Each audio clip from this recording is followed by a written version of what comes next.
una ponencia de parte de los magistrados del Poder Judicial. Y sean ustedes bienvenidas, sean ustedes bienvenidos a este maravilloso evento que el día de hoy estamos teniendo. Primero que todo, le quiero dar gracias a cada uno de ustedes por haber asistido, por estar aquí, porque todos y todas son importantes para que conozcan esto nuevo que tenemos para todos ustedes. Y para iniciar este evento, tengo el placer de presentarles al diputado federal Fernando Gómez Rodríguez.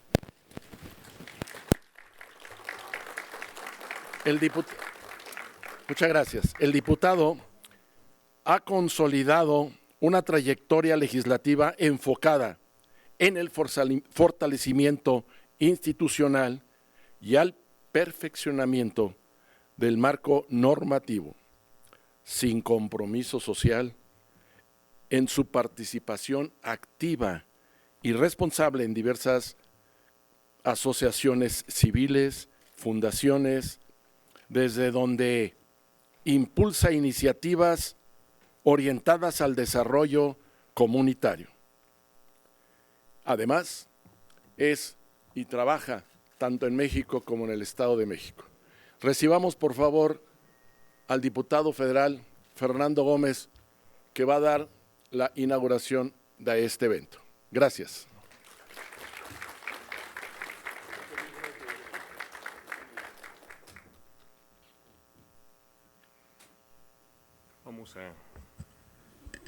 Vamos a hacerlo desde nuestro lugar. Muchas gracias, bienvenidos todos. Diputada Xóchitl Zagar, magistrado Alejandro Talledo, el magistrado con mayor número de votos en la Ciudad de México. Él compitió por la alcaldía Gustavo Amadero, donde están muchos de los líderes que nos apoyaron. Muchas gracias por acompañarnos a esta conferencia magistral. Gracias a todos por venir. La elección de magistrados, compañeros, es un logro que nos ha llenado de orgullo y de esperanza. Hoy ustedes van a atestiguar con satisfacción los primeros resultados de esta tarea que se emprendió en beneficio del pueblo de México. Nosotros reconocemos la dedicación de los magistrados, los cuales van a dar una ponencia el día de hoy, porque convertir la justicia en un derecho accesible, eso es lo más importante, que la justicia no tenga distingo, que no tenga alguna situación de condición social o económica que agrave la misma.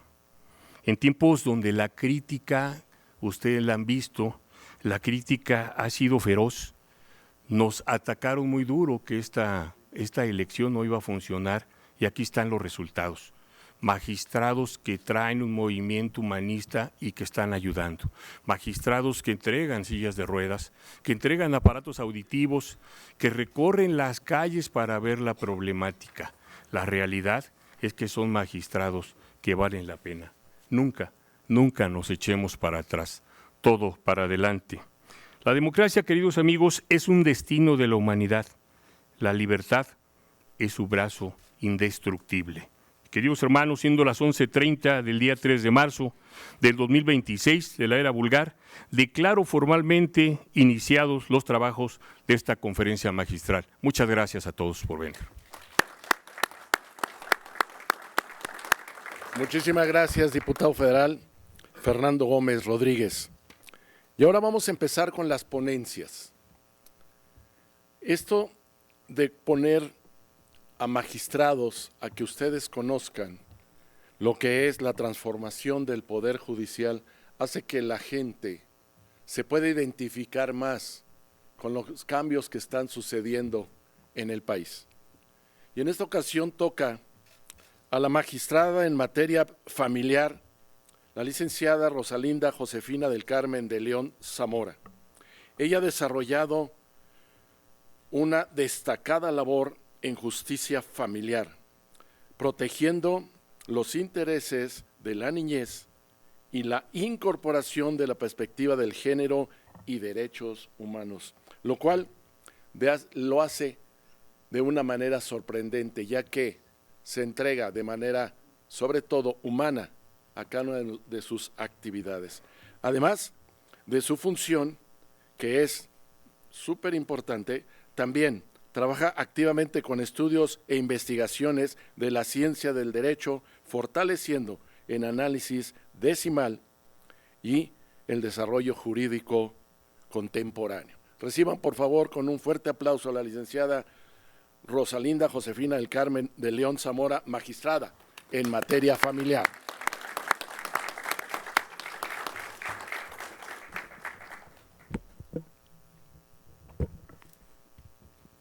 Muy buenos días, muchísimas gracias. Con su venia, señor diputado Fernando Gómez Rodríguez, con el gusto de estar aquí con el magistrado Alejandro Sánchez Talledo, y es un verdadero honor, siempre estoy agradecida cuando llego a estos recintos, me hace recordar, y recordar es traer al corazón. Traigo al corazón en aquellos años 80, cuando yo era pequeñita y llegaba a este recinto y estaba en construcción. Veíamos allá atrás unas varillas de lo que iba a ser este espacio y cómo se fue rediseñando al mismo tiempo que se fue rediseñando el país. Así como creció este recinto, creció el país en democracia, creció el país en ciudadanía, creció el país en atender todos los reclamos de nuestra población. Y les digo, yo soy magistrada familiar. No solamente atendemos a los ciudadanos, sino también atendemos a los pequeñitos, a los niñitos, niños, niñas y adolescentes. Ahorita que iba llegando, pues estábamos viendo cómo llegan las escuelas y les digo, es lo mismo que yo viví en los años 80 cuando vine con mi escuela y dije, caramba, ojalá y algún día yo llegue aquí. Bueno, yo veía el recinto y decía, esto es para diputados, nunca pensé que también fuera para magistrados, ¿no? Pero en esos años 80, cuando empieza la construcción de este recinto, cuando nuestro país va rumbo a una democracia como lo es ahora, verdaderamente una democracia triunfante, me impresionaba mucho este espacio. Y no saben el gusto y el honor que es estar ahora, como en aquellos sueños, y ver a estos chiquitos caminando y decir, dentro de 15 años, aquí estos chiquitos de primaria y secundaria, pues van a ser diputados o van a ser magistrados y van a estar aquí labrando nuestro país. Entonces, muy agradecida por estar aquí y vamos a platicarles cómo se ha transformado la justicia. Ahora pueden ver que pues soy de los magistrados de mayor edad en esta tanda. Pueden ver que yo ya tengo una visión de lo que fue, de lo que está sucediendo y de lo que quiero que suceda. He estado poniendo mi granito de arena para esta transformación. Si pensamos que yo salí de la Facultad de Derecho en los 80s, llegué a pisar la facultad en 1986, estoy por cumplir 40 años en este camino de la abogacía, en este camino de la transformación. Entonces, hace 40 años, ¿qué era lo que veíamos a la justicia? Pues la justicia era un sistema rígido, donde había muchas formalidades y había que atenderlas de esa manera. Si nos decían que el papelito amarillo, pues había que llevarlo amarillo. Y si no lo llevabas amarillo, perdías tu derecho. Así era, hace 40 años.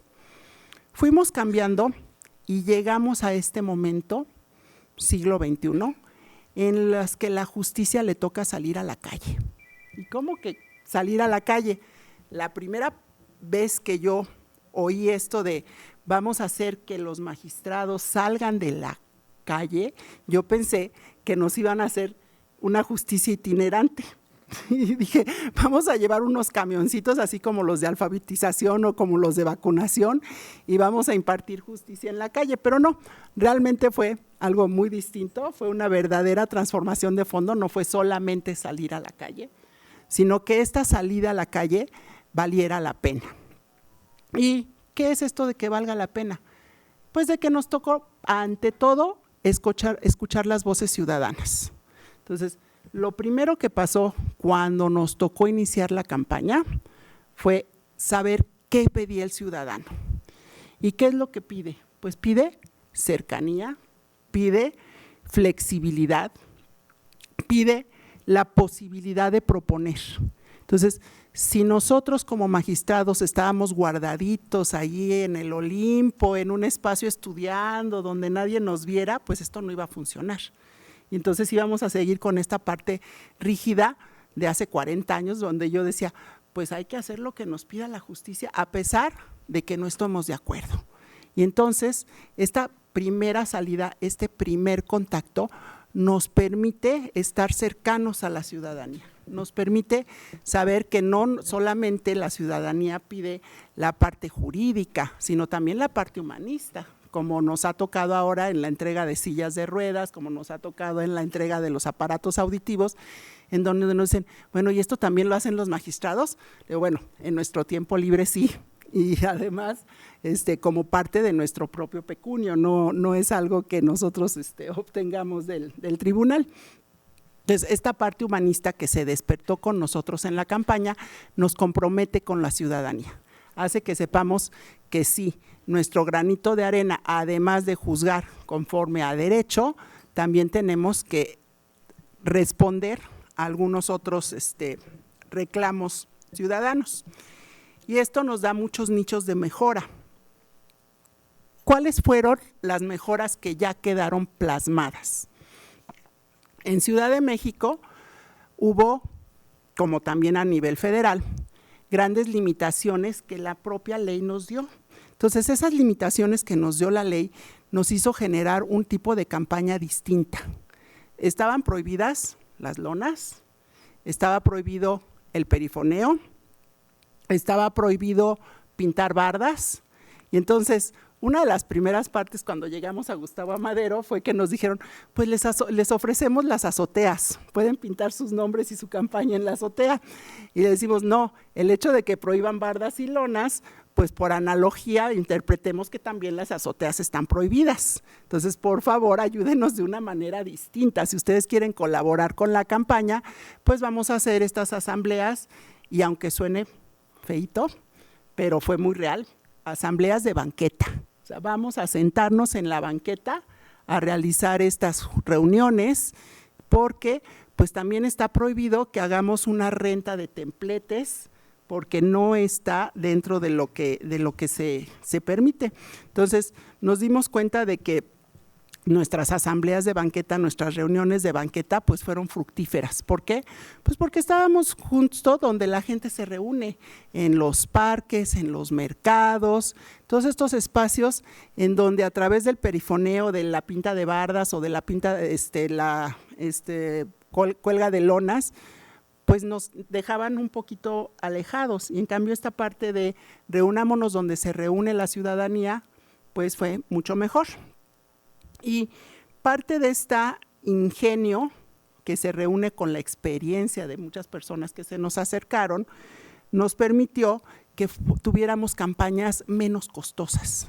No digo que baratas, porque finalmente hay gastos que se tienen que hacer, pero sí mucho menos costosos. Entonces, esta es una primera experiencia que nos permite aportar nuestro granito de arena al campo político. Entonces, tenemos que buscar bastante el ingenio para que nuestra aportación deje una huellita, ¿no? Dentro de esta aportación, que ya no fue parte de quienes participamos como candidatos, sino de las autoridades que organizaron la votación, tenemos un diseño de boleta que en Ciudad de México fue maravilloso, pero que contó con la ayuda y el apoyo de universidades públicas. Entonces, estas universidades públicas se encargaron de hacer los conteos de los distritos y de proponer al Instituto Electoral de la Ciudad de México el formato de las boletas. Fue un formato muy sencillo, en donde la paridad de género fue resaltable así a primera vista, porque había 2 columnas, y además que se podía votar por distintos cargos. Entonces, en una sola boleta, con la impresión de un solo espacio en papel, con la impresión de una sola tinta, se logró generar más espacios de votación. Esto también es parte de lo que queda ya como huella para las siguientes experiencias políticas, rediseño de boleta. Y por otra parte, los distritos fueron distintos. y había como que cierta resistencia, porque decían, bueno, es que si nosotros sabemos que la población debe ser dividida de esta manera, pues nosotros tenemos toda la experiencia, y nosotros decíamos, pues nosotros sin ninguna experiencia nos vamos a lanzar al ruedo en estos distritos como quedaron conformados, como fueron sugeridos y finalmente quedaron así, y lo hicimos de veras que con todo el ánimo de lograr un éxito, ¿no? Entonces también esta parte de dejamos huella sabiendo que la conformación de los distritos tiene relevancia, pero también se puede llegar a ella de muchas formas diferentes, ¿no? Esa parte rígida donde decíamos, tenemos que pelear porque queremos el distrito que nos gusta y demás, pues no, a nosotros nos tocó llegar a Gustavo Amadero y ahora sí que de tabula rasa, desde cero, iniciar y lograrlo. Entonces, ese también es una de las experiencias que nos deja nuestra campaña, nuestro camino rumbo a la elección.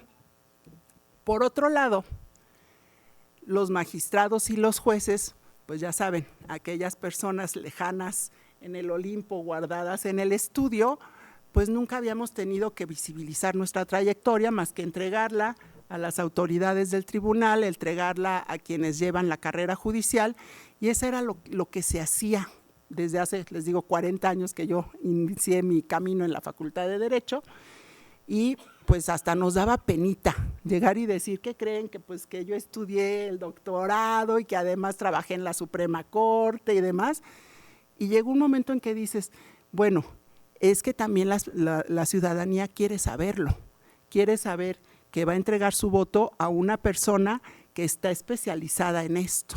Entonces, dicen que halago en boca propia suena vituperio, pero en este caso sí es importante que quienes van a votar sepan que sus jueces y sus magistrados tienen las mejores capacidades, las mejores habilidades para hacerlo.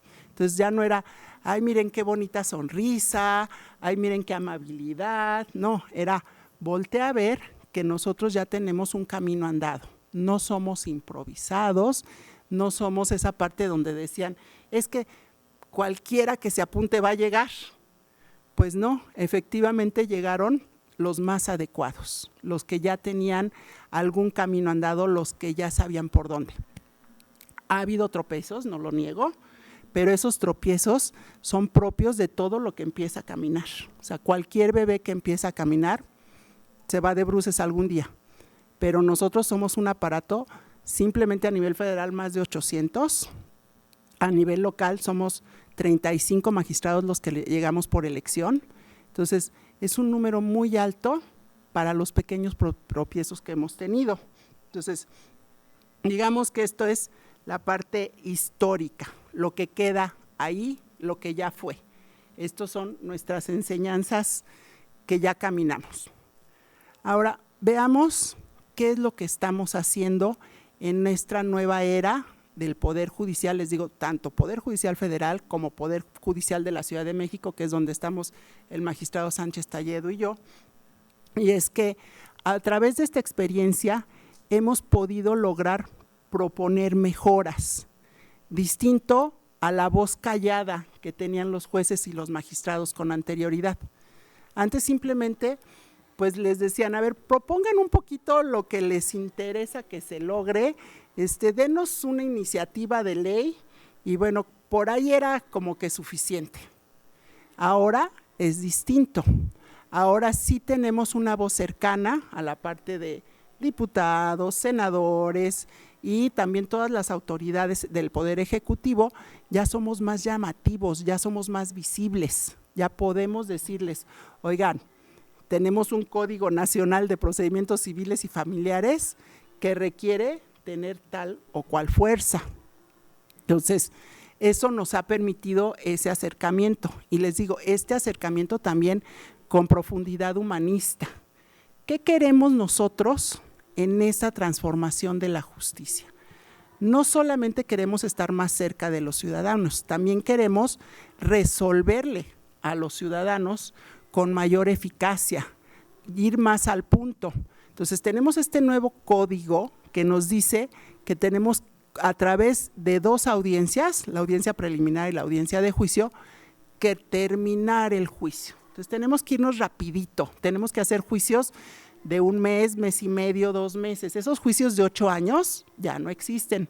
Si alguien sabe por ahí de alguno, bueno, podría poner el dedo en la llaga y decirnos, yo todavía sé de algún juicio por ahí que ha tardado 8 y 10 años, ¿no? Pero en general son juicios mucho más rápidos que verdaderamente van al grano.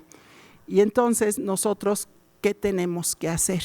Tenemos que adaptarnos a este nuevo código, a estas nuevas maneras de juzgar, a estas nuevas formas de aplicar el derecho para lograr estos juicios en menor tiempo.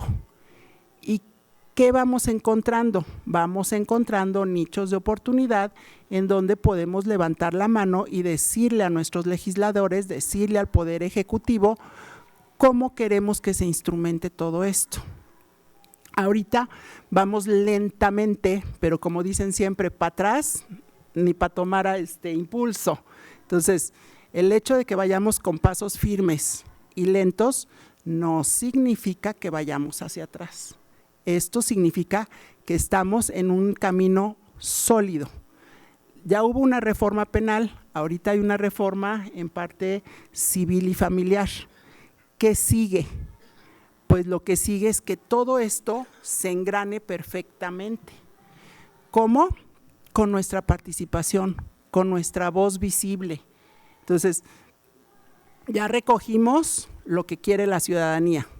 Ya estamos trabajando en lo que estamos detectando ya en la impartición de justicia.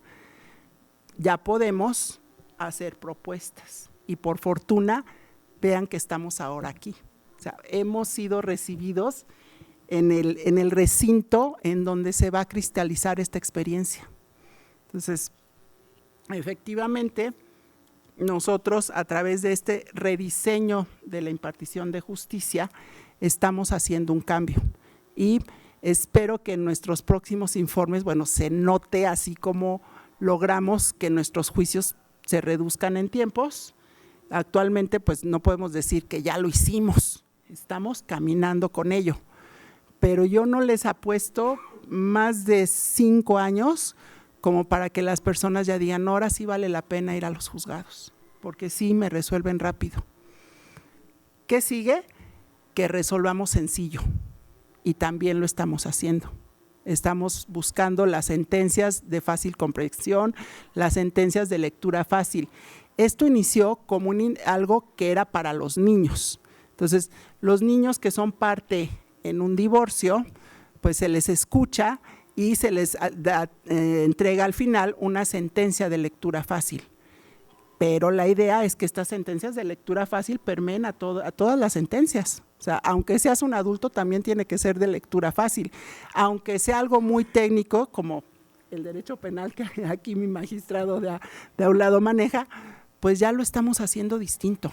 Ya no queremos buscar palabras rebuscadas, de preferencia ya no usamos las palabras en latín, aunque algunas todavía están por ahí que suenan muy bien y que se entienden muy bien, pero les digo, solo cuando esa palabra en latín encierra un concepto mucho más grande, pues la vamos a usar. Pero cuando es solamente un adorno, pues nos vamos a ir por las sentencias de lectura fácil. Entonces, todo esto ya se está implementando, todo esto ya empieza a dar frutos y básicamente es lo que les quería yo transmitir el día de hoy. Sé que es algo como que una probadita del pastel, apenas algo para que sigamos con esta relación y de veras que es un gran honor estar con ustedes. Muchísimas gracias.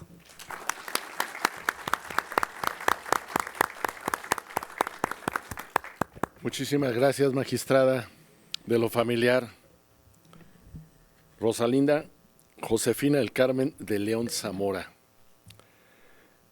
Uno de los conceptos que me encanta más acerca de lo que pasó en el Poder Judicial es la historia del magistrado Alejandro Talledo.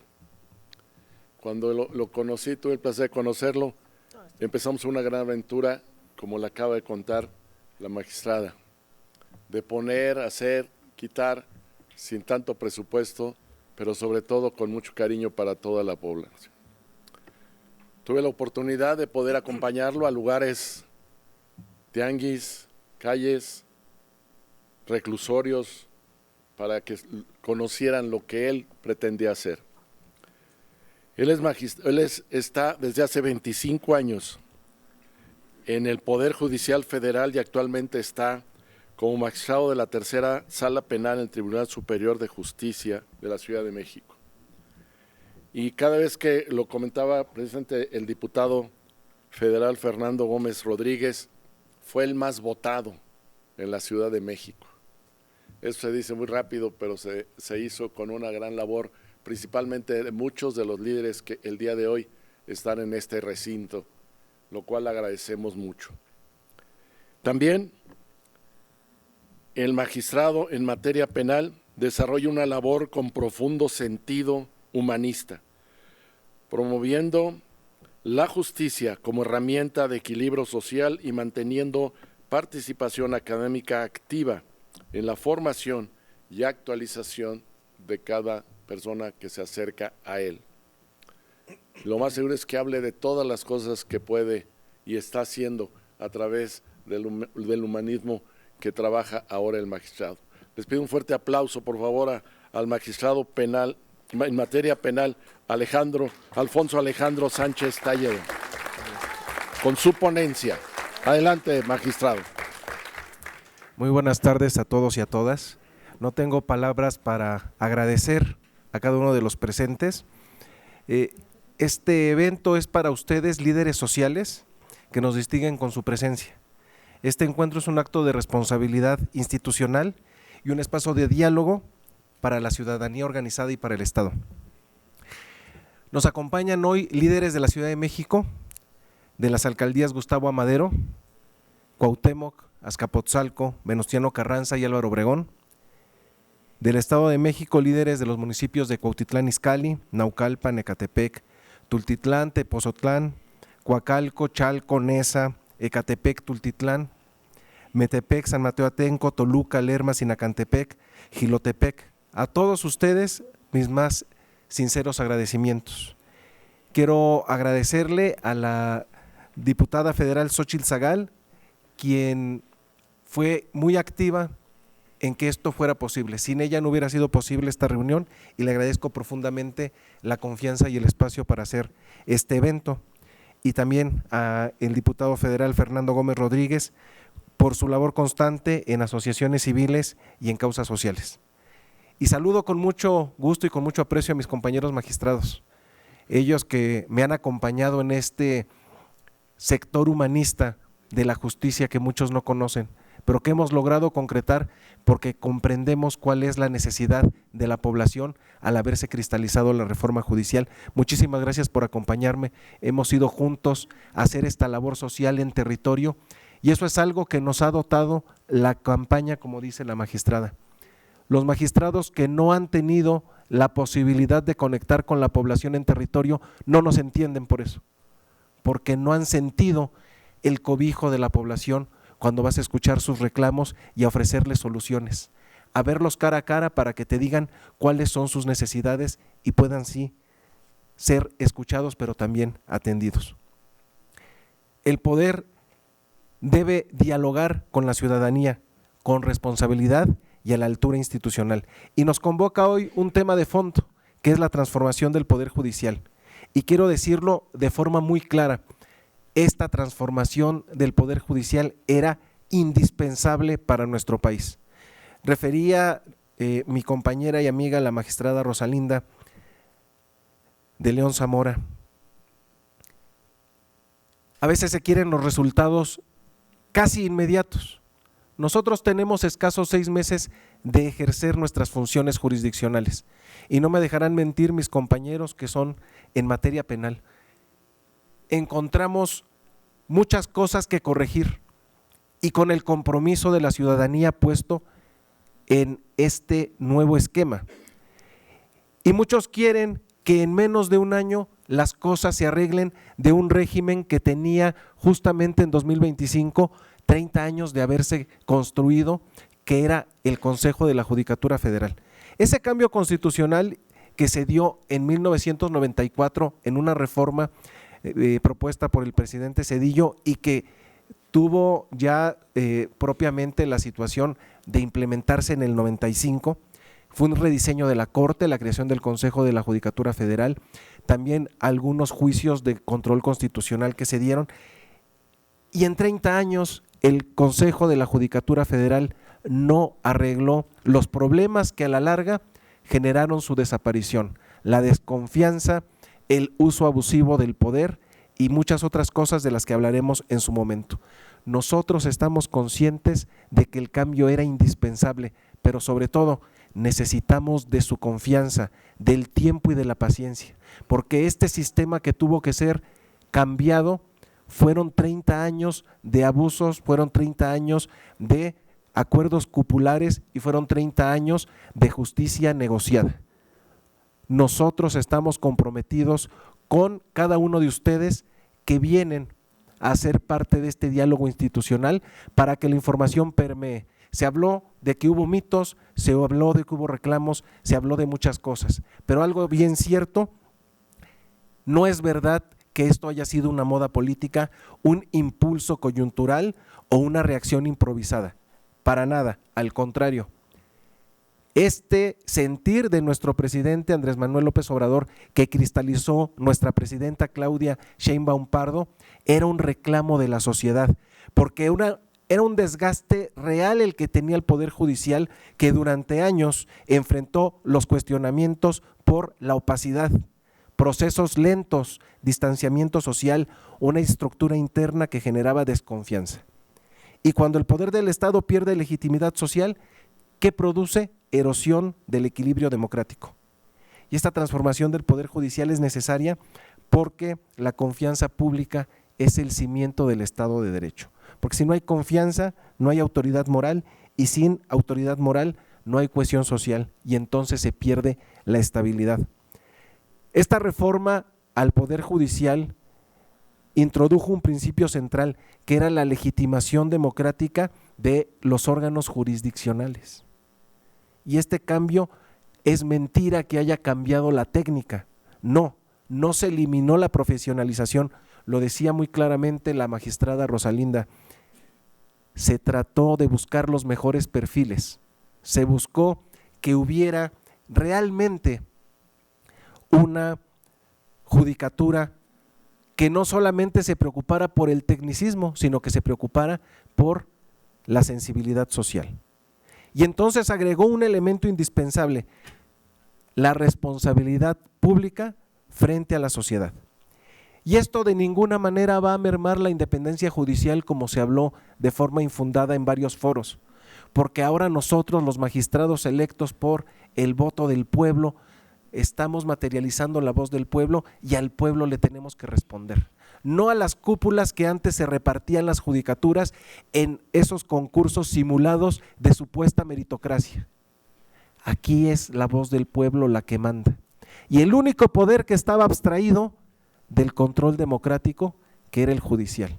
Fue un grandioso avance que no se dimensiona, pero como dice mi compañera, en algunas décadas tendremos la satisfacción de decir, yo construí este cambio para tener un México mejor. Es necesario este sistema porque el sistema estaba cerrado. Se hizo un estudio por parte de un consejero de la Judicatura Federal, Felipe Borrego, de extracción partidista del PAN. Y él lo dijo sin tapujos en agosto del 2018. ¿Qué dijo él? El Poder Judicial Federal es endogámico y eso se permeaba en los poderes judiciales locales. Las judicaturas se repartían entre las cúpulas y el nepotismo era la orden del día en los órganos jurisdiccionales. Y entonces, ¿qué hay de los conflictos de intereses? Nadie podía decir nada, porque eran las cúpulas las que se repartían el pastel, dicho en palabras llanas. Pero la democracia no se podía entender solamente en el Poder Ejecutivo y en el Poder Legislativo. Debía alcanzar todos los espacios que están imbuidos del poder público. Y este Poder Judicial, que era lejano y que no generaba certidumbre, también generó mucha inestabilidad. Por eso, permítanme desarrollar 4 dimensiones fundamentales de esta transformación que, como yo la he entendido, la he estado aplicando en el órgano jurisdiccional de mi adscripción. Primera dimensión, la legitimidad y la confianza, porque la legitimidad no se impone, se construye. La ciudadanía, cuando percibe las instituciones como propias, las defiende. Cuando las percibe lejanas, las cuestiona. A mí me llamó mucho la atención en algún momento que estaba el debate tan pues caluroso en cuanto a que la reforma judicial y que la Suprema Corte, que la iban a rediseñar. Y en un programa de televisión que seguramente ustedes han escuchado, han visto en algún momento, Tercer Grado, y Denise Merker decía: cierto sector político se desgarra las vestiduras por la reforma judicial que se presentó y dicen cómo es posible que la Suprema Corte vaya a ser renovada en su totalidad. Y decía Denise Merker, ya se les olvidó que eso pasó en el 94. Y número 2, ya se les olvidó que la Corte está fallando en contra de los intereses del pueblo.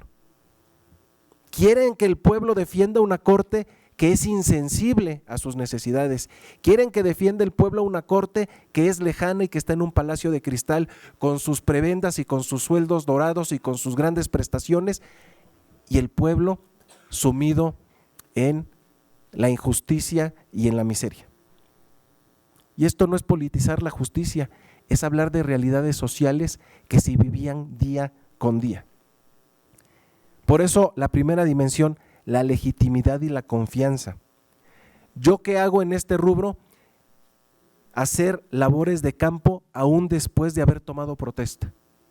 Un reclamo constante de las personas a las que yo iba a ver cuando hacía campaña es: usted cuando ya esté en su sala ni se va a venir a parar por acá. Y una persona en específico, uno de los líderes se ha de acordar, fue interesante cuando fuimos ahí: ¿usted no va a regresar? Digo, claro que sí voy a regresar.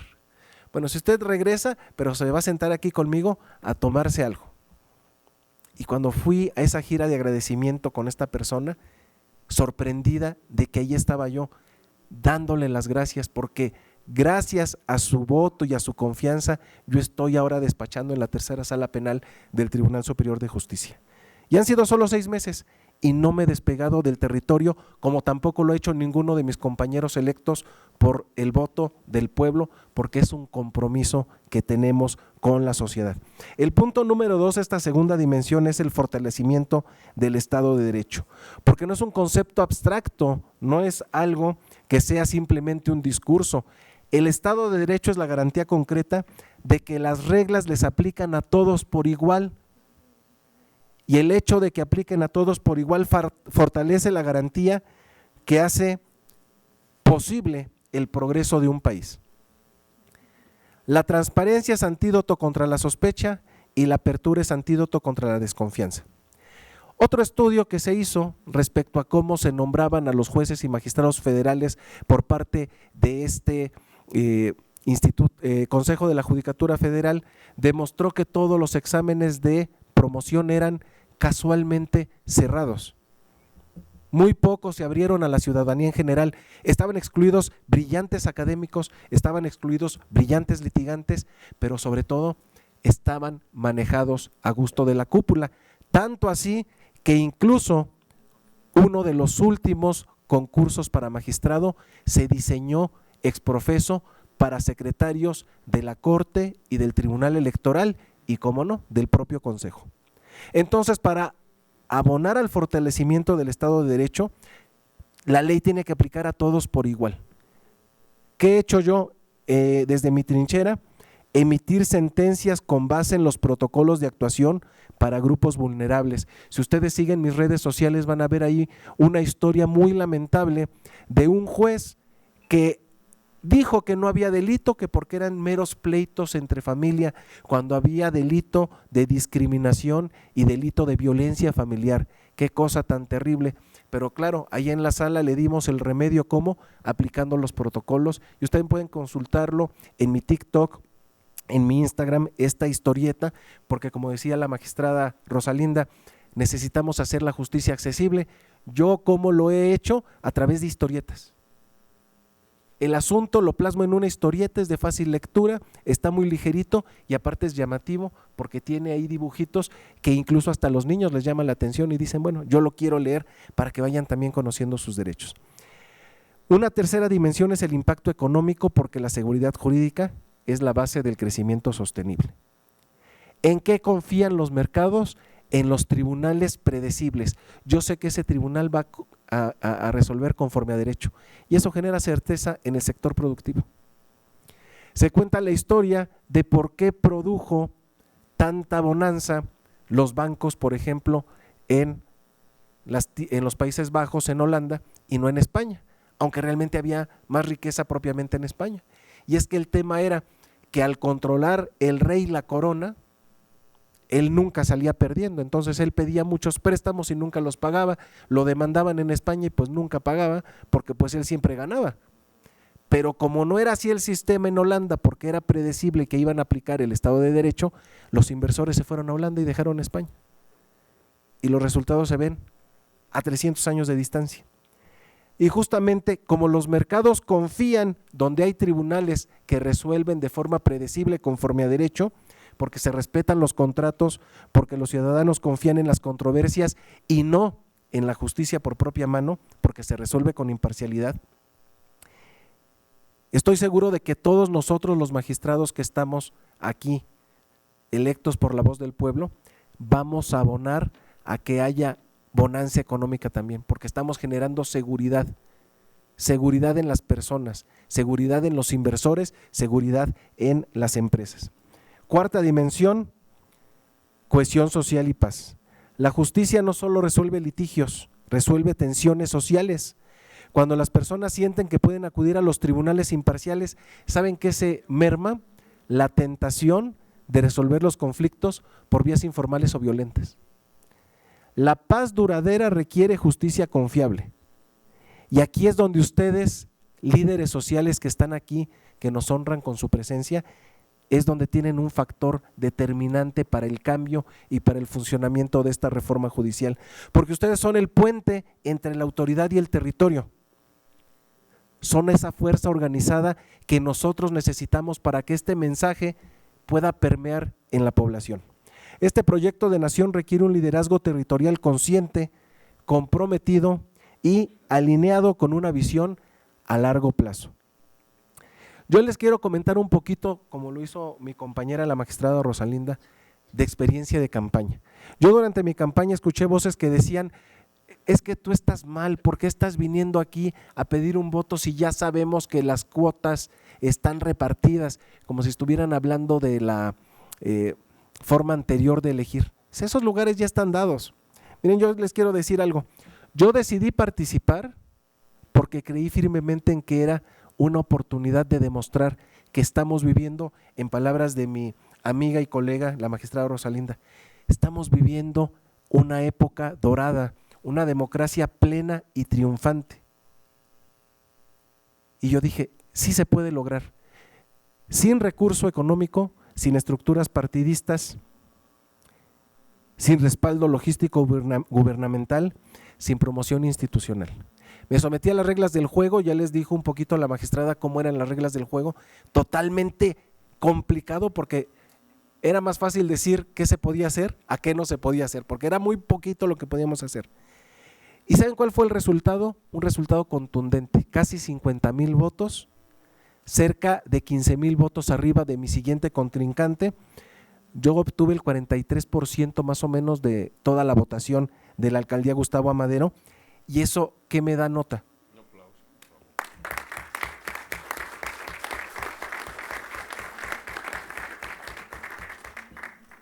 Muchas gracias. El resultado no fue una cifra, el resultado fue un mandato de la alcaldía Gustavo Amadero, de cercanía, de coherencia, pero ¿saben qué más? De resultados. Porque mi compromiso fue claro en la campaña y lo sigue siendo hoy mismo. Quiero justicia cercana, firme y humana. Yo no he dejado el territorio, he impulsado acciones sociales, me he sentido cobijado por mis compañeros magistrados, quienes en ese mismo sentir hemos hecho un grupo de magistrados humanistas que están comprometidos con las necesidades de la sociedad. Y hemos hecho diferentes acciones en pro del deporte, del arte, de la cultura, de las necesidades como son los aparatos auditivos, las sillas de ruedas, los bastones, las prótesis. Podríamos hablar aquí mucho. Cosas que en 6 meses nosotros hemos hecho que no hizo el Poder Judicial en el anterior esquema durante 30 años. Cosas inimaginables. Pero el verdadero desafío, ¿saben cuál es? Es estructural. Porque nos corresponde defender la legitimidad democrática de esta reforma. Para construir estabilidad. Porque este proyecto, en contra de todas esas cuestiones mitómanas que se han manejado, no excluye a nadie. Nos incluye a todos nosotros, a magistrados, a legisladores, a la sociedad civil, a todos los sectores productivos, a los líderes sociales, a los niños, a los jóvenes, a los adultos, a las mujeres, a los hombres, a todos por igual. Porque una nación fuerte no se construye desde la fragmentación, sino desde la articulación. Hoy frente a ustedes afirmo claramente, los magistrados electos por la voz del pueblo estamos rompiendo viejos paradigmas y construimos el futuro del Poder Judicial con honradez, transparencia e innovación. Y a muchas personas eso no les gusta, pero nosotros no nos debemos a esas cúpulas o esos acuerdos clientelares. Nosotros nos debemos a ustedes, al pueblo que depositó su voto y que nos dio su confianza. Esta transformación era necesaria porque el país exigía instituciones que respondieran a las realidades y desafíos del siglo XXI, no con esos formalismos rigurosos que no abonaban en nada a la justicia, pero sí mucho mermaban a la humanidad. El nuevo paradigma exige profesionalización constante, legitimidad de origen. El juzgador electo democráticamente debe mostrar excelencia técnica a diario, aderezada con cercanía para todas las personas que acuden. Y déjenme decirle algo, nosotros tenemos una política de puertas abiertas. Nosotros estamos siempre abiertos a escuchar las sugerencias de quienes nos pueden dar mejor idea de cómo hacer mejor las cosas que los propios usuarios. Nosotros tenemos esta política de puertas abiertas para que cada uno de ustedes vaya a nuestras salas y nos diga, magistrado, está fallando esto aquí, y podamos poner un remedio, pero que no nos satisfaga a nosotros, que les satisfaga a ustedes que son los usuarios del sistema. En este proceso de mejoramiento de la justicia, la sociedad organizada juega un papel fundamental. El diálogo entre instituciones y ciudadanía fortalece la cultura de legalidad. México necesita instituciones sólidas, pero también una ciudadanía activa. Sí, se necesitan jueces técnicamente preparados, legisladores responsables, líderes sociales comprometidos, y yo les agradezco infinitamente a ustedes, líderes que estén aquí, porque eso significa que ustedes no son indiferentes a las necesidades del país. Ustedes están aquí porque quieren un cambio, porque quieren hacer que su voz se escuche para que la judicatura responda a las expectativas de este nuevo sistema. Somos un sistema transparente, eficiente, cercano y profesional. Y esta fortaleza que ustedes nos dan no es un lujo, es una condición necesaria al desarrollo. Cuando las reglas son claras, la sociedad avanza. Cuando las reglas son inciertas, la sociedad se fragmenta.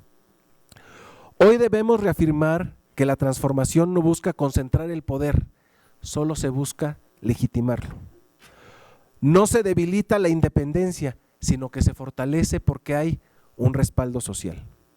No se busca sustituir técnica por popularidad, sino sumar legitimidad democrática a la técnica jurídica. Y ese equilibrio es esencial. La historia demuestra que las instituciones que se niegan a evolucionar se vuelven irrelevantes y terminan por desaparecer. Pero las instituciones que se adaptan perduran cuando escuchan a sus usuarios. Estamos ante una oportunidad histórica para consolidar un poder judicial más cercano, transparente y confiable. Esa fue la visión de nuestro presidente Andrés Manuel López Obrador, esa es la visión de nuestra presidenta Claudia Sheinbaum Pardo. Es lo que quiere el pueblo de México, es lo que quiere la sociedad civil y es lo que ustedes con su fortaleza nos van a transmitir para que esto resulte. Es una consolidación que exige responsabilidad colectiva, mesura en el debate, altura en la crítica y compromiso en el interés nacional. El interés de la patria debe estar encima del interés personal. La transformación era necesaria porque el país no puede seguir acumulando desconfianza. Necesitaba oxígeno para poder ser accesible. Y el reto que hoy tenemos es consolidarlo. Tenemos 6 meses. 6 meses en la que hemos hecho en esta transformación muchas cosas y nos falta mucho por hacer, pero sabemos que con su confianza y con su apoyo lo vamos a lograr. Un mandato que originalmente tenemos nosotros en esta única ocasión, los magistrados electos por primera vez por la voz del pueblo, de 8 años. 8 años es mucho tiempo. Ningún puesto de elección popular dura tanto. Ni los alcaldes, ni los diputados, ni los senadores, ni los gobernadores, ni el mismísimo presidente de la República. ¿Saben lo que eso significa? Necesitamos del apoyo, de la comprensión y de la fortaleza que ustedes nos den. No podemos abordar estos desafíos sin una sociedad sólida. Y ninguna institución es tan estratégica para el bienestar del país como la que aplica la ley. La transformación del Poder Judicial debe consolidarse como visión a largo plazo. La transformación del Poder Judicial necesita consolidarse para dar estabilidad institucional, que es de la que depende la confianza pública. Hoy la tarea ya no es debatir la existencia de esta reforma, porque ya es una realidad constitucional irreversible. La tarea es consolidarla, ¿pero con qué? Con humanismo y con excelencia. Que la independencia judicial se ejerza con integridad, que la legitimidad se honre con resultados, que la técnica se combine con humanidad, que la justicia fortalezca la democracia y que la estabilidad impulse el progreso nacional, como lo ha querido siempre todo buen mexicano. La patria es primero. Que dentro de 1, 2 o 3 décadas podamos mirar atrás y decir que nosotros fuimos la generación que tuvo la visión de transformar con responsabilidad y firmeza la consolidación excelente del nuevo Poder Judicial. Muchas gracias y que viva México. ¡Viva México! ¡Viva México!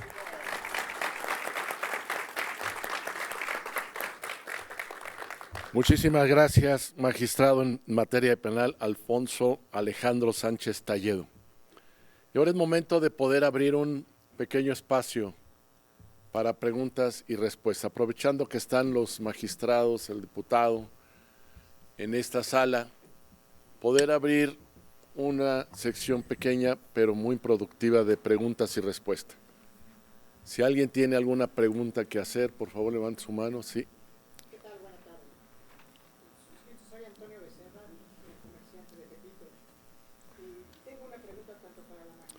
Permítame un segundo, por favor, nada más que le llegue el micrófono para que escuchemos todos. Gracias.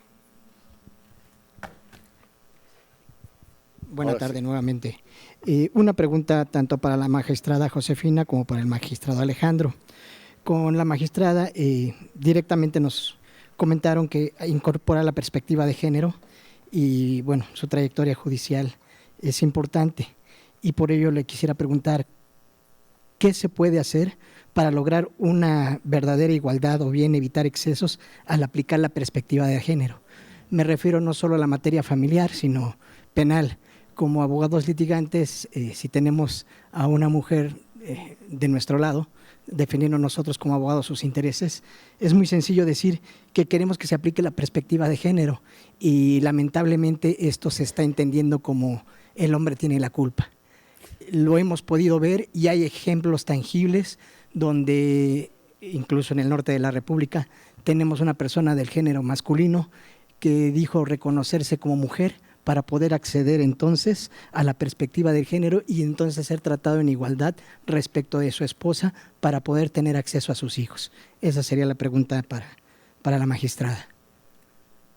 Y para el magistrado Alejandro, estoy de acuerdo en cuanto a su legitimación democrática. De hecho, es admirable y ojalá se logre, porque también habló que había nepotismo en el Poder Ejecutivo y el nepotismo se da, y lo tenemos de ejemplo en el Poder Ejecutivo a diario, en gobernaturas, en los 3 niveles. Pero aquí lo importante yo considero es que sigamos teniendo gente profesional a cargo de la justicia, no que vayan a usar estos cargos como trampolín para al rato pasarse al poder legislativo federal o local. Es decir, yo entiendo que están haciendo un trabajo para poder ver que una justicia sea cercana al pueblo. Lamentablemente podemos ver que en términos de suspensión en materia de amparo, pues nos está dejando a un lado al pueblo, porque el primer interés va a ser el gobierno. Okay. Yo considero entonces preguntarle qué se puede hacer para evitar que esta transformación sea mal utilizada, que verdaderamente haya una legitimación y gente profesional, no que por un voto de personas que nunca se han acercado siquiera a un juzgado pueda ganar a alguien que no tenga la capacidad como en este caso la tienen ustedes. Adelante, magistrada. Muchísimas gracias, señor Antonio Becerra, litigante, abogado. Bueno, es un honor que tenga yo esta pregunta. Ante todo, tenemos que hacer un análisis, ahora sí que detenido, y este análisis pues tiene que venir de los datos, tiene que venir de datos ciertos. Básicamente hay 2 datos que a nosotros nos causan ya una certeza, y es que en las sentencias a las mujeres hay un 40% de diferencia. Entonces, si una mujer comete un delito, estadísticamente se ha visto que hay un 40% más en las condenas a las mujeres. Entonces, solamente visibilizar el dato ya nos genera conciencia, pero también sucede en esta parte de la igualdad con motivo del género, es que las mujeres invierten 50% más recursos en sus defensas. Y aquí ya no estoy solamente hablando de condenas en materia penal, sino también en materia familiar o en materia civil. Una mujer que se divorcia paga 50% más cuando necesita la defensa de un abogado privado. Y aún utilizando recursos de nuestra Defensoría de Oficio, de todos modos los gastos se incrementan en 50% más. Entonces, la mera estadística ya nos está dando una visión de por qué necesitamos llegar a esta igualdad. El camino no es fácil. El camino tiene que ver primero con difusión de estos datos y luego con estos datos, ¿qué hacemos? ¿A dónde nos lleva? Entonces, independientemente de que hacia adentro del Poder Judicial haya conversatorios, difusión de datos, sistematización de criterios, esto también se tiene que llevar a la educación. Y como yo les decía, a mí me impresionó venir a este recinto cuando estaba yo terminando la secundaria y veía yo las varillas ahí de lo que iban a hacer los edificios, y yo decía, quiero llegar allá, quiero asomarme aquí ya siendo… Yo me imaginaba que iba a ser política y que iba a ser legisladora, ¿no? Pero bueno, el camino me llevó por el camino de la judicatura, y esta parte de educar a nuestros jóvenes, educar a nuestros niños a través de esta visibilización de datos. O sea, decir, ¿por qué tenemos que llegar a una igualdad en donde hombre y mujer gasten lo mismo en recursos para llevar un juicio? En donde hombre y mujer tengan condenas semejantes y no haya esta brecha de un 40%. Y estos son 2 datos pequeñitos, pero muy visibles. Pero así hay muchos análisis que se pueden hacer, y les digo, la difusión, estos foros a donde somos invitados, tienen que tener permeabilidad hacia todos los ciudadanos, porque les digo, si nosotros hablamos en palabras simples, nos van a entender de modo simple, fácil, y vamos a poder reaccionar más fácil, vamos a poder generar esta igualdad, generar prácticamente que estas limitantes se lleven a cabo y ya no las tengamos. Entonces, Son 2 datos que yo les doy ahorita, pero bueno, habría muchos más que difundir y nos permea toda la sociedad. A veces decimos, es que tenemos que llevar una materia que se llame civismo en las secundarias. No, o sea, esa difusión puede ser en TikTok, puede ser en Facebook, puede ser incluso hasta en los partidos políticos. O sea, tampoco está reñido con los partidos permitir que se acerquen estas cifras a la ciudadanía. Entonces, ese es un camino y miren que lo estamos trabajando también en Poder Judicial. En Poder Judicial tenemos conferencias todos los jueves y esas conferencias se transmiten también por Facebook. Entonces vamos caminando. Muchas gracias.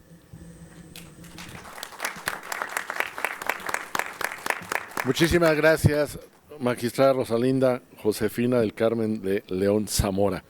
Y antes de continuar con la respuesta del magistrado, quisiera yo que recibiéramos a la diputada federal Xochitl Nayeli Segal Ramírez.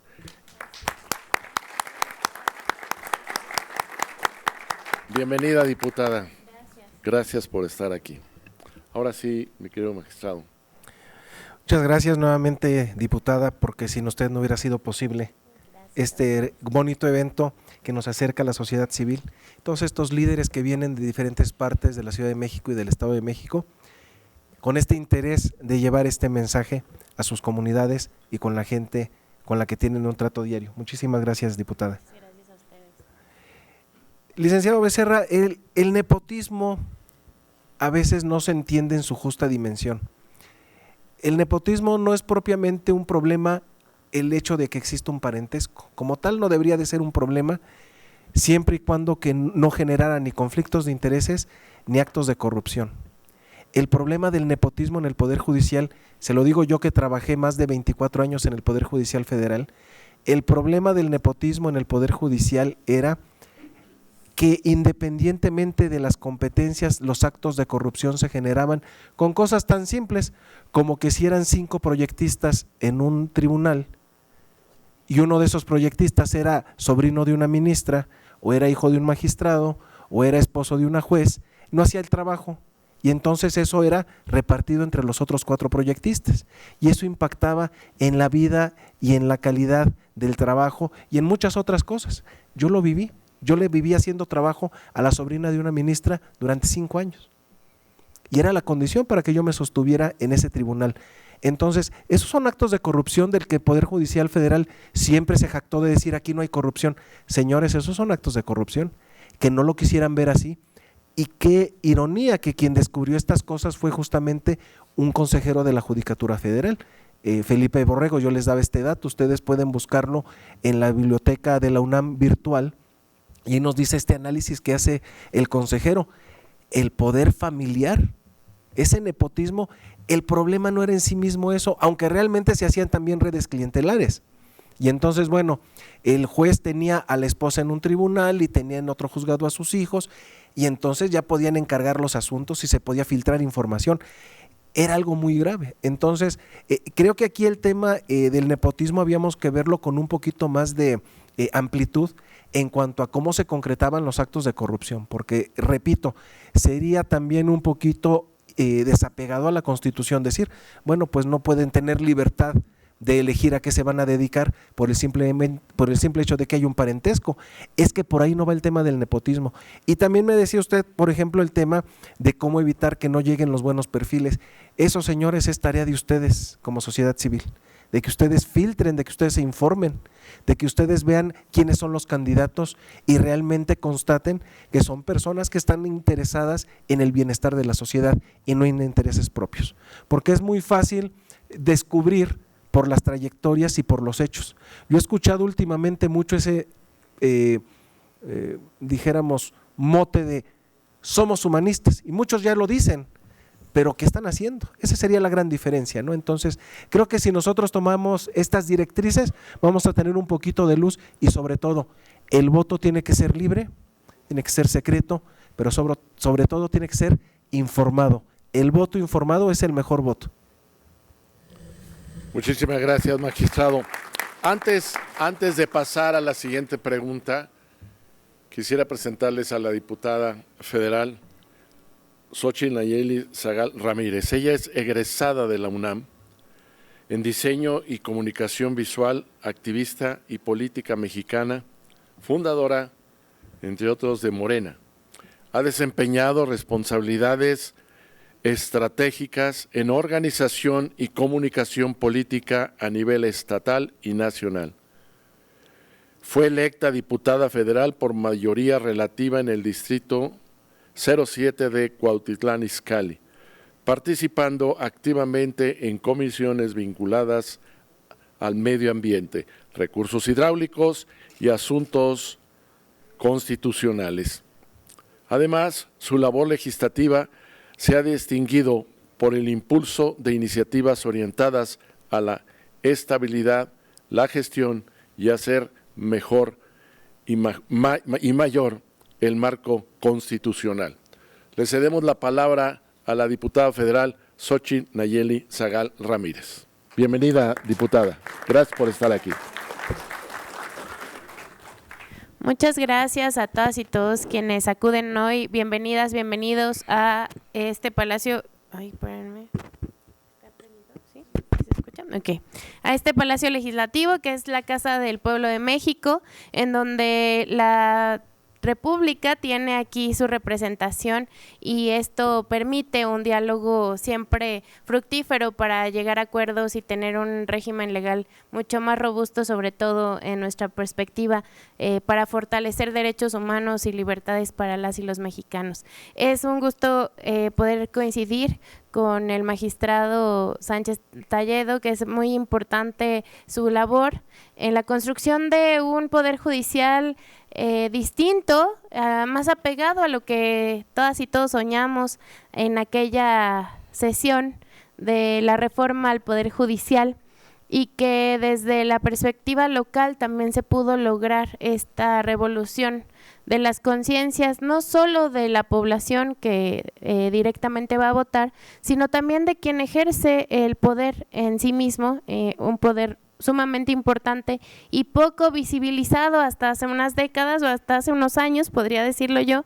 Comentábamos el magistrado y yo cuando planeábamos este evento, una que por azares del destino, y escuchaba tanto en la transmisión en vivo como a la magistrada, mi mamá y mis tíos, mi abuelita, vivieron aquí en esta sede, en la Candelaria de los Patos, en un multifamiliar que dio paso el derrumbe de ese lugar al Palacio Legislativo de San Lázaro.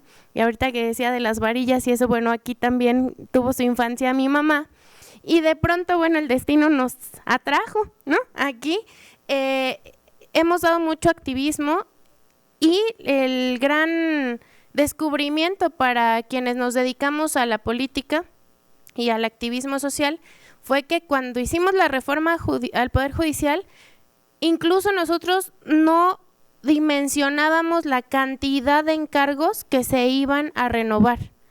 Es demasiado la víscera, demasiada la entraña del Poder Judicial, y desde los jueces, que ojalá nadie tenga que ir al juzgado, y esto de manera cotidiana, además de ustedes que se dedican al ejercicio de la impartición de justicia, pero más allá de un juez, uno no sabe qué es un magistrado y qué es un ministro. Y bueno, nosotros sí, porque lo vivimos en la cotidianidad, pero la población en general no sabe para qué están esos encargos ahí.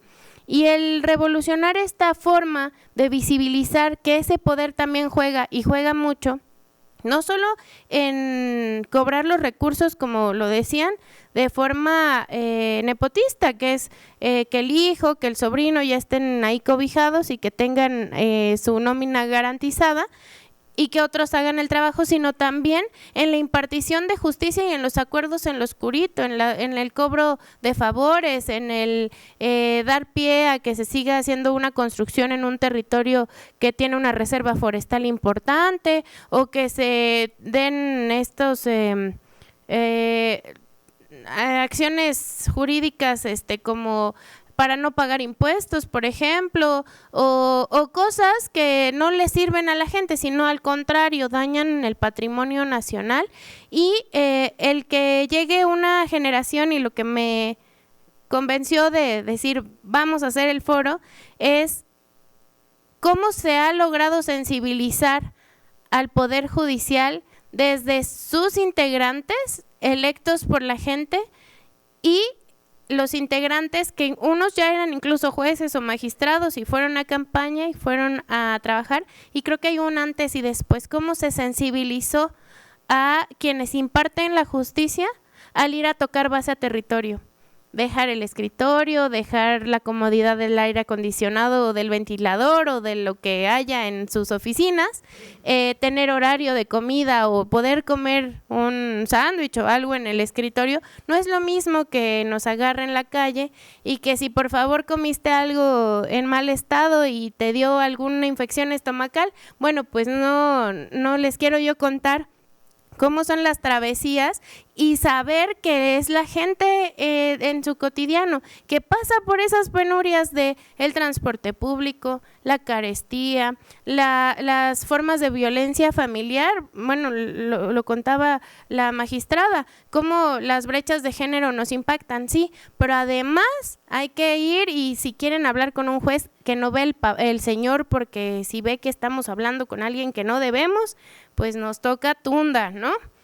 Todas las violencias que se viven y todas las carencias que se tienen, tanto educativas como familiares, como económicas, pues se van palpando en el día a día, y también los deseos de la gente. De pronto es una intención clara que te cuenta la gente, como por ejemplo ahorita, quiero que se acaben los plurinominales, ¿no? O sea, te lo dicen textualmente y te dan pauta para generar política pública, y esa sensibilización la pueden transformar en impartición de justicia. Y esa es la parte más importante. La justicia es para hacer justicia, no para enriquecerse, no para tener privilegios, no para oprimir más al oprimido, sino para lograr un equilibrio social, balancear y poder lograr equidad y justicia y dignidad para la gente. Entonces, pues estamos muy orgullosas y muy orgullosos.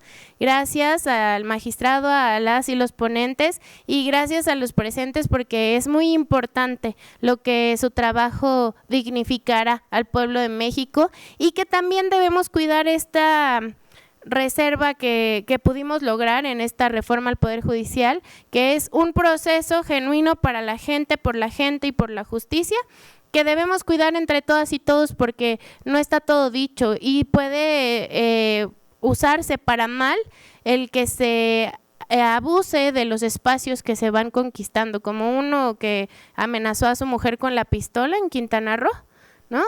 O como otros que ya sacan charola y ya se siente que el piso no les merece. No, tenemos que cuidar que nuestros perfiles de quienes imparten justicia pues sean humanos, cercanos a la gente, y que tengan principios, valores y formación. Muchas gracias, felicidades por este paso tan histórico que dan, que es haber sido electos por el voto popular para impartir justicia, y enhorabuena para el pueblo de México y las y los mexicanos. Estamos muy orgullosos de esto que se logró en conjunto, porque fue una lucha bastante encarnizada, pero se logró. La primera reforma de esta legislatura logró el Poder Judicial Federal transformado, y muchas felicidades a todas y todos. Gracias.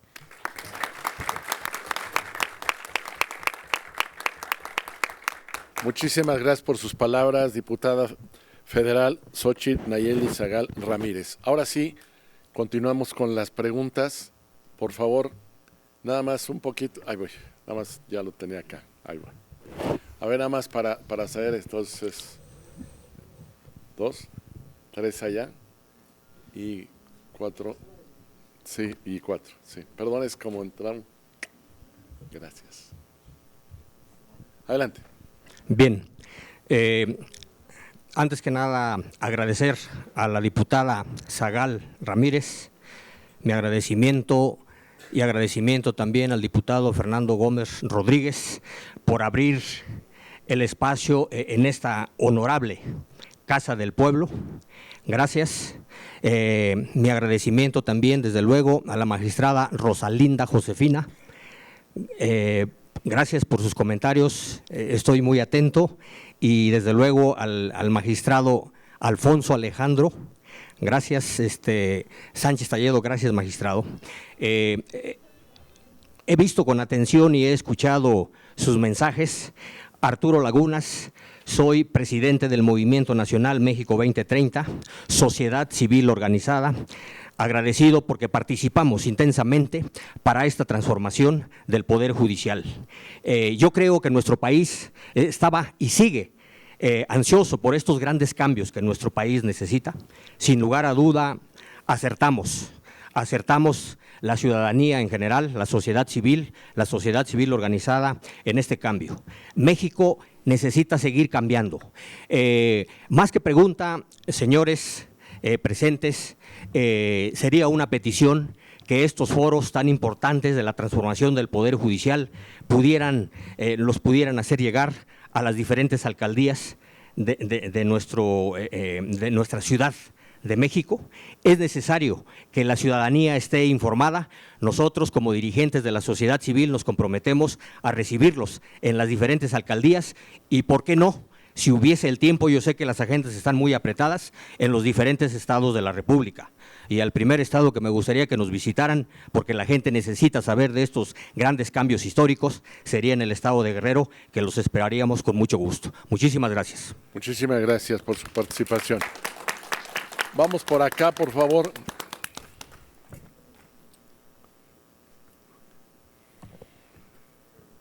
Muchas gracias, ya nos Buenos comprometió días. en un compromiso más. Buenos días, me llamo Agustín del Razo, soy de la Asociación de Residentes del Barrio de Tepito y hago trabajo social por toda la Ciudad de México. El diputado Fernando Gómez conoce mi trayectoria y el trabajo que hago. De alguna forma me encantó y me gustó lo que dijeron, es para los dos magistrados y en especial Alejandro. Las cuatro ponencias que haces tú de accesibilidad a la justicia y la no negociación para con otras gentes, el conflicto de intereses, la legitimidad y el Estado de Derecho y participación. Yo ahí influiría un poquito y hasta en la economía que hay. Hay procesos que se están llevando que ustedes no nos dan una ventana para poder checar o rechecar o ver cómo se llevan todos estos procesos. Y ha estado dándose en la Ciudad de México el que si me gusta ese espacio, te lo expropio, te lo reconvengo o hago algo en un interés para el gobierno de la ciudad o para algunos particulares y te los quitan. Entonces no nos dejan ver, como nos ha pasado en Tepito, una escuela que nos quitaron de homeopatía y un hospital, que es más necesario que una utopía en la Ciudad de México. Hay otro que corresponde a lo que es los franciscanitos, que ahí estamos también inmersos y sumergidos en todo esto. Se iba a hacer para unos campos de golf y para unas casas. Está pasando ahorita con bodegas en el Estado de México que las están recogiendo y eso sí le pega a la economía de la ciudadanía del Estado de México y no te dejan llegar ni a las fiscalías ni a los tribunales. Otra que está más grave y todavía está pasando en toda la ciudad. Si yo tengo una casa, la rento y soy adulto mayor, pues me la quitan, ya no me la devuelven. Está la delincuencia y se la alquilan o la prestan o la venden como punto de venta y ya después la recogen y la mandan a extinción de dominio. Hacemos ahora sí que todo lo que corresponde tanto en las fiscalías normales de una agencia de Ministerio Público como en el tribunal, que lo he estado llevando en la extinción de dominio y ya tiene 2 años, la persona ya hasta murió, nada más queda la hija, ahora sí que la que dio la casa y no nos la regresan. O sea, todo eso se queda y se queda casi facultado para que la delincuencia siga organizando y sigan haciendo sus puntos de venta. Ahí entonces sí es necesario que de alguna forma, ya que los hemos acompañado en todo esto, sí nos acompañen a ustedes o ahora a nosotros. No queremos que vuelvan a llegar otra vez una Sandra Cuevas, no queremos que lleguen otros exgobernadores a la Ciudad de México que nos quitaron mucho y nos dejaron nada. Entonces, si de alguna forma ustedes nos pueden echar la mano en su conjunto, pues podemos ahora sí que apoyarnos y garantizarles que Nosotros vamos a ser parte de su trabajo, no de escritorio, de territorio en la calle, para que tampoco no los lleven al baile a ustedes y los engañen. Ahora sí que son 38 años de hacer funcionarios públicos y no nos voltean a ver, se les olvida a los 3, 4 meses de que tienen su curul, su escaño. Y con Fernando Gómez tenemos 28 años de conocernos y mira, aquí estamos trabajando en conjunto. Gracias. Muchas gracias.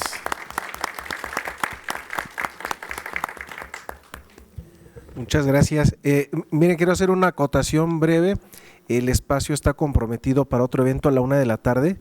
Entonces yo les quisiera pedir, para no abusar de la gentileza de esta Casa de la República, que las preguntas que obviamente no va a dar oportunidad de responderlas todas, si nos las quieren hacer llegar por escrito, y con todo gusto, si nos ponen su correo electrónico, nos ponen su WhatsApp, les podemos hacer llegar la contestación, porque sí es importante ser muy correspondientes con la gentileza aquí de nuestros anfitriones. Así es que les voy a pedir que vamos a tal vez contestar una preguntita más, o tal vez dos, dependiendo del espacio que tengamos. Pero aquí quiero decirle al licenciado que nosotros para eso estamos, para escucharlos y para darles soluciones, pero recuerden que nosotros siempre conocemos con base en lo que nos llegue conforme a las peticiones y los procedimientos que están establecidos, porque no podemos hacer nada fuera del marco de la legalidad. Entonces, si hay un juicio, si hay una sentencia que revisar, si hay medidas cautelares que imponer, nosotros podemos intervenir con justicia y con apego a derecho, pero no lo podemos hacer de forma extra legal o extraoficial, porque no nos corresponde de esa manera. Pero si es con base en la Constitución, con base en el derecho y conforme a los procedimientos legales, claro que vamos a hacer todo apegado a lo que corresponda al beneficio de la sociedad, porque acuérdense que la patria siempre va a ser nuestro primer interés. Muchísimas gracias. Como comentaba el magistrado, tenemos que estar saliendo del recinto muy pronto. Entonces, para que se concreten, es bonito agradecer, pero concreto la pregunta, por favor, las dos que faltan nada más. Sí, por favor, gracias. Buenas tardes.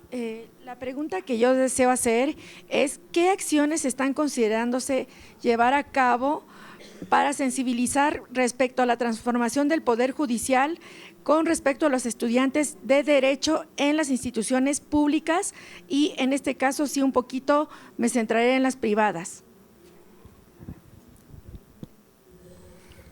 Bueno, por supuesto que estamos llevando esto en un inicio a las universidades públicas. ¿Por qué? Porque son las que se nos acercan más rápido, ¿no? Son las que siempre están ávidas de tener foros, de tener conversatorios, de tener congresos. Lo cierto es que nuestra agenda también es apretada. Gracias. Entonces, hemos diversificado quiénes acuden a qué foros, pero sí lo estamos haciendo. Y el acercamiento a las universidades privadas ha sido un poquito más lento, pero por el carácter propio de estas universidades. Sin embargo, sí estamos abiertos, tanto como nuestro bloque humanista, los magistrados que estamos electos, como en sí todos los tribunales. Entonces, esa hermandad con las escuelas ha sido favorecida desde que llegamos, desde hace 6 meses que estamos trabajando con ellos. Y estamos abiertos, siempre de puertas abiertas para ustedes. Y vamos a la última pregunta. Muchas gracias. Seré breve. Soy el doctor Arturo García Núñez, presido el Consejo Internacional de Derechos Humanos, el cual acaba de cumplir 25 años, activista de toda mi vida, apoyando incluso muchos activistas que han llegado a la Cámara, entre ellos nuestro amigo aquí presente, Fernando, al cual felicito por su carrera, me da gusto encontrarlo aquí hoy. Y bueno, felicito también a la magistrada, al magistrado, por su carrera, su trayectoria jurídico, y obviamente a nuestra diputada, que es nuestra anfitriona el día de hoy. Bien, sí es importante resaltar algunos puntos que aquí se mencionaron. Siempre lo hago con mucho respeto para ustedes. Doy mi opinión personal en cuanto a mi vivencia y experiencia. Si realmente queremos que el país avance, Si realmente queremos que haya un desarrollo, sobre todo en materia de procuración e impartición de justicia, tenemos que hablarnos con la verdad. No podemos venir a engañarnos aquí y a contarnos algunos cuentos que realmente no son ciertos. Bien lo decía la magistrada, tendrían que salir a la calle, tendrían que vivir el día a día, como lo comentó nuestro amigo de Tepito y demás, en donde todos los días se incurren en abusos de autoridad por los diversos servidores públicos, de los 3 niveles, violentándose sobre todo el 16 constitucional a los ciudadanos que transitan en transporte en auto, en moto, robándoles materialmente su transporte, violentando todos sus derechos, incurriendo en diversos delitos, desde usurpación de funciones, robo, abuso, amenaza, fabricación de delitos, etcétera. Será una larga lista que tendría que mencionarles. Es por ello que el día de hoy, en mi calidad de presidente del Consejo Internacional de Derechos Humanos, estoy impulsando junto con una plataforma multidisciplinaria de expertos que son licenciados, maestros y doctores en Derecho, un proyecto a nivel nacional, el cual deseo hacerles llegar a ustedes también, y les voy a tomar la palabra para que generemos un compromiso desde ahora, pero sí les pediría, y no lo digo por ustedes, lo digo porque nos ha tocado que de pronto los servidores públicos, llámese senadores, diputados, etcétera, pretenden generar un compromiso y nos canalizan con sus particulares, con sus secretarios, con sus asesores, y realmente no se le da seguimiento a ese compromiso. Si realmente ustedes, y lo siento muy sinceros y con mucha certeza en lo que hablan, y de verdad ojalá y todos los jueces y magistrados que hoy están transitando en el Poder Judicial tuvieran la calidad y los valores de los que ustedes se precian, y estoy seguro que así es. Esa experiencia, esa sensibilidad, ese verdadero humanismo que realmente deben de tener un juez, un magistrado, para aplicar la ley, justamente. Luego entonces les hago esta invitación para que hoy mismo generemos una agenda de trabajo y empecemos a trabajar, porque sí tendríamos que hacerles llegar a ustedes las vivencias, las experiencias de los ciudadanos de a pie, que todos los días la viven, tanto en la calle como en las instituciones públicas. Estamos hablando de precisamente de salvaguardar los derechos humanos y los valores que ya se perdieron. Quedo a sus órdenes y pues en lo que podamos apoyar también cuente con nosotros. Muchísimas gracias. Gracias. Y para cerrar este compromiso, la política de puertas abiertas, puede usted ir a verme a la tercera sala penal, yo estoy en la ponencia 3, ahí en Niños Héroes, y ahí puede usted llevarme su plan de trabajo, yo con mucho gusto lo recibo, lo comparto con los compañeros, porque nuestro primer interés es el bienestar de la sociedad y nuestro compromiso es con la patria. Muchas gracias. Antes de terminar y pasar la palabra a la diputada federal Xóchitl Nayeli Zagal Ramírez, les queremos solicitar que al finalizar el evento, primero pasen por un reconocimiento que se ha preparado para cada uno de ustedes, y segundo, para tomarnos la foto. La foto, la idea es que se haga en la parte de afuera, para que por favor se tomen un tiempo, porque para nosotros y para ustedes es muy importante la foto de este evento. Y cedo así la palabra a la diputada federal Xóchitl Nayeli Zagal Ramírez para que haga clausura de este evento. Diputada. Sí, gracias. Pues muchísimas gracias por todas sus participaciones. Antes de clausurar quisiera decir de la chica que preguntó sobre la formación, estoy muy preocupada por la forma que ha tenido la UNAM en los últimos años, la forma de educar.